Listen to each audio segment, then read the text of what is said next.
តោះថ្ងៃនេះដែរមកឆ្លើយតបខមមិនបងមកជាងអស់ដែរគាត់ខមមិនឃើញខ្ញុំផុសពីម្សិលមិញឃើញក្រុមការងារគាត់គោះគុំសើឲ្យមកជាងតនាការហើយគាត់ចង់សួរពីរបៀប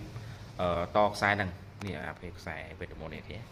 អាហ្នឹងខ្ញុំតាត់ទុកថាខ្សែវេទមន្តគោះមកឆាច់លុយគោះមកឆាច់លុយអូខេតិចទៀតខ្ញុំនឹងប្រាប់ពីរបៀបតខ្សែវេទមន្តនេះហើយកុំភ្លេចជួយ share ម្នាក់មួយផងដើម្បីឲ្យមិត្តជាងដៃថ្មីគាត់បានឃើញហើយគាត់យល់ពីរបៀបតខ្សែហ្នឹងយើងនឹងប្រាប់ទូតោះទៅតាមដានវីដេអូទាំងអស់គ្នាតោះមុននឹងយើងដឹងពីរបៀបតយើងត្រូវមានឧបករណ៍ខ្លះអានេះងាយស្រួលយើងយកsnap តំណោប្រភេទទូតក inverter មិនថា Samsung ថា LG ឬ room ទួយក៏ដោយតែមានប្រភេទនេះ snap ដូចយើងអញ្ចឹងយើងយកមកកែមកដោយសារវាងាយស្រួលក្នុងការដោតហើយឆ្លាស់នៅកន្លែងជាតិហើយទី2យើងត្រូវមានដូចខ្សែមួយខ្សែអញ្ចឹងបន្ទាប់ពីយើងមានហើយយើងត្រូវស្វែងយល់ពីរបៀបតអញ្ចឹងខ្សែភ្លើងយើងគឺមានភ្លើងពីខ្សែនីមួយមានខ្សែហ្វាហើយខ្សែ nerd ទេយើងឲ្យស្គាល់ពីប្រភពខ្សែទូនទីខ្សែតំណាងខ្សែឥឡូវខ្ញុំនិយាយពីជើងបកគោទាំងនេះខ្ញុំតំណាង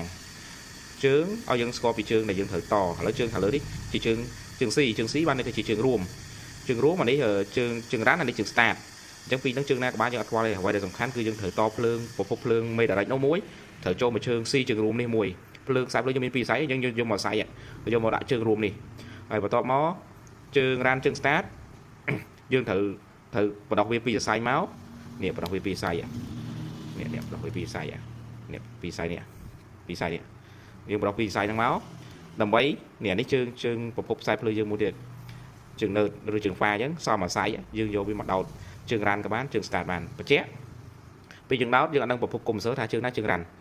គឺជើងដំណើរការជើង start គឺជើងគោះមកឆ្ពិច